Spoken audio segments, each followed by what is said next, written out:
Hello and welcome back to another episode of Uncut with Square Yards. The current pandemic situation has sort of compelled all of us to take our businesses online. The real estate sector is no different. This is exactly what we are discussing today as to how far the real estate sector has evolved as an online product. I am your host Sruthi Kailas, and to discuss this, we are joined by Mr. Achal Raina, COO, Raheja Developers. Thank you so much for joining us, sir, today. Welcome to the show.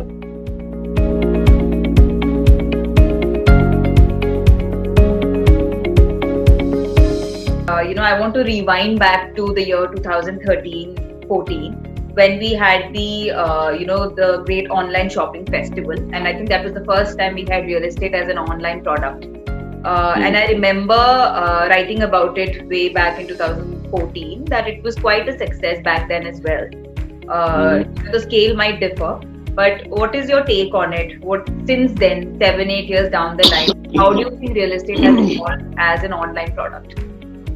Okay, so as far as 2013 is concerned, my take on it is that anything which comes new obviously becomes a fad, and people have that feeling in their mind that let's try something new.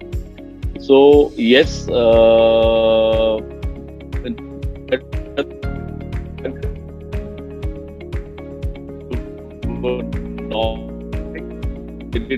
participated and they felt good, and that is why some amount of results also came. However, as far as real estate is concerned, I would say that it has always been a touch and feel, a kind of a product or a business, where because the volume or the ticket size is not something in thousands, it's in lakhs and even crores. So anybody would feel confident going and having a visit to the site, seeing the product, coming to the company's office, understanding what exactly is the background, having that look and feel about the company, about how the office is, how many people are working, just to get that confidence in the person that, okay, fine, I'm dealing with not a fly-by-night operator, but I'm dealing with a person or a company which has a decent number of employees, a good office, a good feel factor.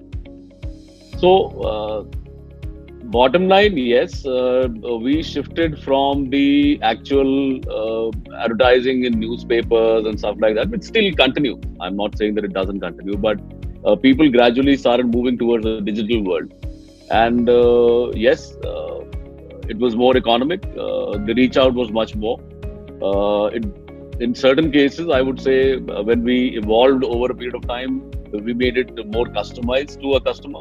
For instance, some communication if it's being sent to you, then it will be addressed to you, not to anybody else, which was not possible maybe in a regular ad in the newspaper, whether it is HT or TOI or whatever it is. So, there was, I would say it was evolution. People started moving towards digital more in terms of advertising, reaching out to more and more people. They felt that the medium is comparatively much more cheaper, and the reach out is much more in comparison to, because over a period of time, if you see, the newspapers are also getting really, really, really cluttered. Too many ads, too many these things, and a complete mix. You have FMCG, you have real estate, you have a whole lot of things which are being advertised. So it is a jumble, mumble. It's that kind of a situation. So maximum, I would say, the effect of that ad, if I see it in the morning, will actually die down. In the current situation, it will die down by the afternoon itself. Maybe earlier days, it would the recall value would be for a day or 2 or 3, whatever, but not beyond that. Okay. It got supported by the advertising which you do on the hoardings and stuff like that. So there was again a recall value, but digital became a very strong platform over a period of time. And I think moving forward, yes, that would be the platform which people would use regularly, would also improvise on it and try to make it even better, more user friendly, so that maximum amount of mileage can be you can receive from advertising on the digital platform.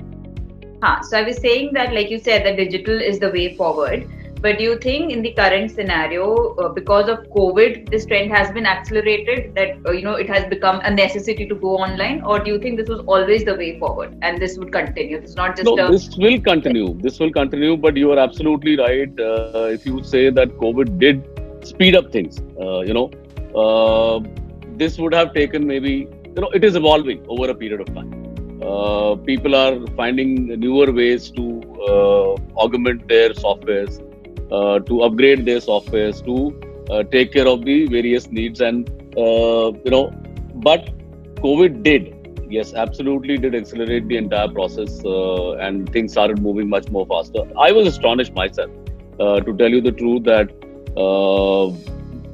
it was never a situation where one thought that a customer would look at the take a virtual site visit, and look at the product online, and ultimately do a RTGS, and the sales started happening. So it was, yes, initially it was kind of a shocking thing to see, but I would say I think people have adapted to this change very fast, and they also have started realizing that, okay, fine, this particular situation is here to stay. One just has to take precaution and move on. So, what is the best way in terms of maintaining that social distancing, doing whatever is necessary in terms of protection? So, fine, let's have the digital thing. So, whatever information now they want is available to them digitally. They can take virtual site visits. They can understand the product. They can see virtual photographs or live pictures of the site. In terms of development is concerned, and they get convinced that, okay, fine, work is going on, the product is nice.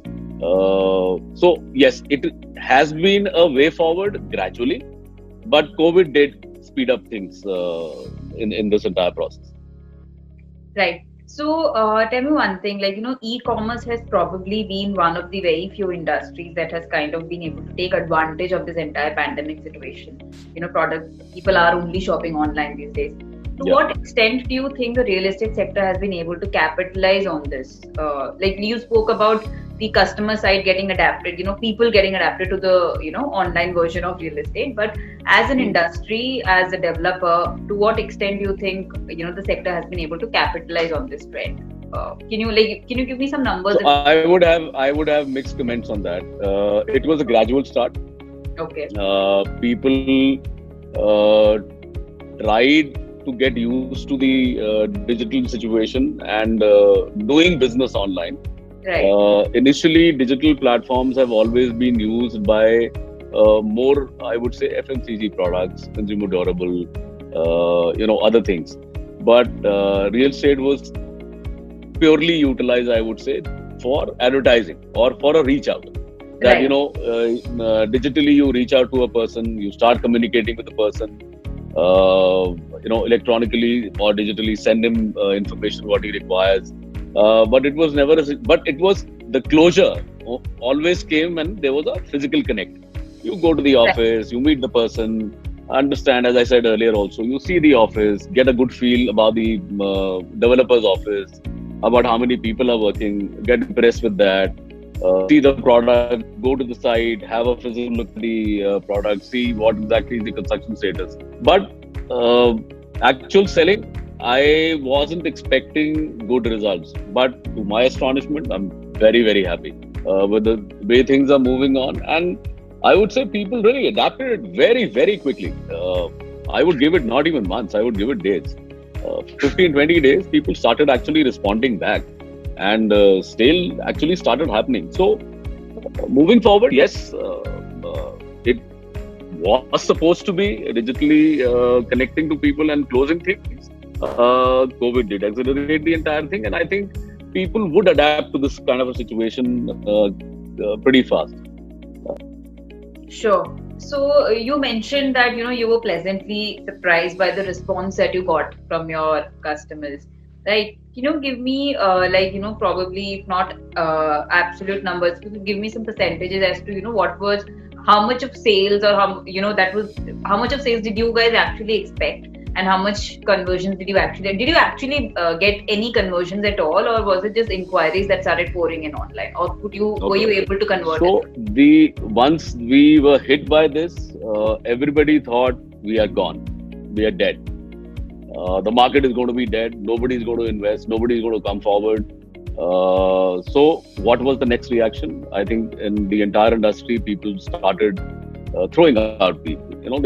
They started easing out people because they had to cut their expenses.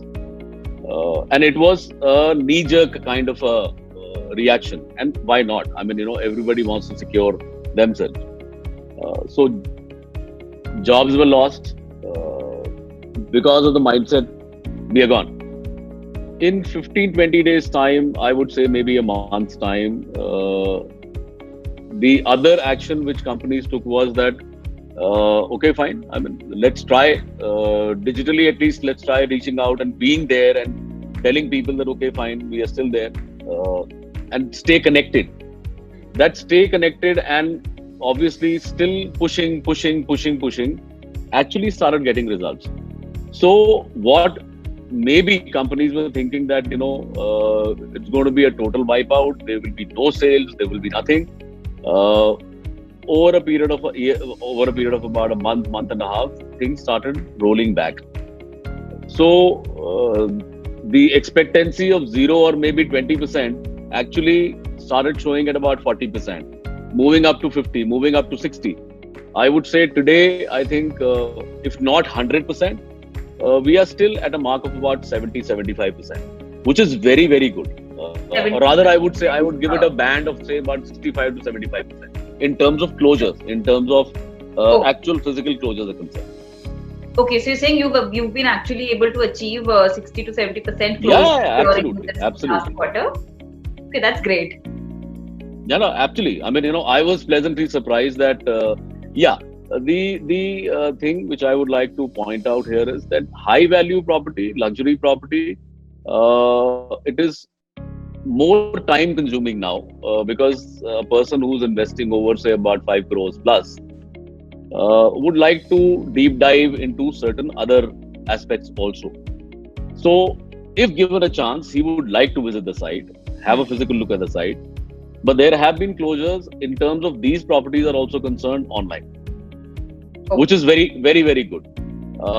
So, for instance, I would say that if I give it a percentage in terms of the local and the people who are maybe staying outside cities, or maybe somebody staying in Bombay, somebody staying in Bangalore, somebody staying in Punjab and unable to travel, they are kind of convinced digitally only, and if you show them the proper, take them for a tour of the entire property, explain the property properly. But yeah, it takes a little bit of more time. But yes, there have been closures for both luxury, for a ticket size of say about 50 to 75 lakhs, quick closure, not an issue at all. Lesser than that, for instance, if you talk about the Noida market, 25 lakhs to say 50 lakhs, again quick closure. It is not taking that much of time. So people are adapting themselves very, very quickly, which is very good. Digital was in any case the way forward, but one could never imagine that people will. So my pleasant surprise is that adaptability factor and coming in so fast and people adapting it so fast is very, very encouraging, I would say. Yes, I think we are quite used to adapting to changing situations in our lives. So, like you said, that this might become the new normal, and people are adapting to it quite quickly. So, tell me one thing: do you think that once probably we have the vaccine, and once this pandemic situation is over, do you think we'll roll back to the older ways, and people would want to go for the site visits and take their own sweet time to finalize, or do you think this trend would stick on? I would say both.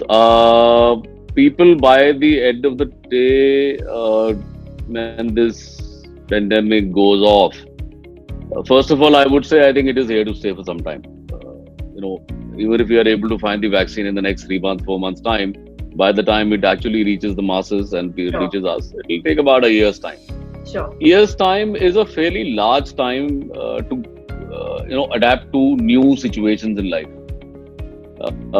I would say 70-80% things will continue the way now are, okay, or will be in the next Okay. couple of months. So people's dependency on digital platforms or they taking decisions regarding closures digitally only will continue 70-80%. But there could be a situation of still some people, say about 15-20%, who would like to again roll back to the feel and touch situation again. So, but yes, having said that, I would say because of this pandemic and the acceleration in the digital process and the adaptability, which is quite fast, uh, and looking at a situation that maybe it will take us at least about a year's time, where maybe we start looking at things getting normal. People would prefer this platform to quickly close. Sure, sure. So finally, I just want to end it on on a note about marketing strategies. You have a background in marketing and sales, so if you could just throw some light on how are the marketing strategies for a real estate sector going to be evolving in the coming years with respect to the digital transition that we've seen? Any like obviously already a lot of a lot of these marketing is already happening online. Do you think do you have any idea about what is the next in online marketing strategies? Anything specific you think would So, as I said earlier, yeah, as I said earlier also, the marketing, the digital platforms used typically by any company, if I talk about real estate companies, for marketing purposes or for awareness purpose or for lead generation. Today, with the current situation, with the pandemic coming in and people's dependence on digital platforms becoming more and more, uh, things have changed from the perspective of actually investments going into upgradation of the software. As I said earlier, also making it more user friendly, making it more informative for a client. And earlier, it was maybe the marketing people who were using the digital platform more than sales guys. But today, sales guys are equally using that digital platform to not only for lead generation, but to actually connect with the client and bring things to closure on a phone screen, on a video screen. sure. So, yeah, from the perspective of digital platforms earlier being used, it was typically for marketing purposes, as I said. Now, even the sales guys have started using it regularly for their closures, and trying to digitally connect with the client like I am talking to you right now. Right. You are sitting in your office, I'm sitting here, but fine, we can talk to each other, we can understand each other. There is no need to meet physically and across the table and sit. So yeah, this will continue. This will continue, and ultimately it will take over the way of functioning which used to be there. So I see in my sector, in the real estate sector, the digital platform playing a very, very important role. It has always played a very important role, but it was purely for lead generation or reaching out to the client or giving out some information or advertising and stuff like that, which from the typical advertisement in a newspaper or this and that, they graduated to digital platforms, and now the digital platforms are not purely being used by just the marketing for the marketing purposes, but also for the sales purposes. Right. Right, fine. Thank you so much, Mr. Achal, for joining us today. That was a Pleasure, very pleasure, pleasure. insightful discussion, and I hope we'll continue to collaborate in the future as well. Absolutely, absolutely. Looking forward. Thank you so much. Okay, Have then. a great day Thank ahead. you. Have a good day. Have a good day.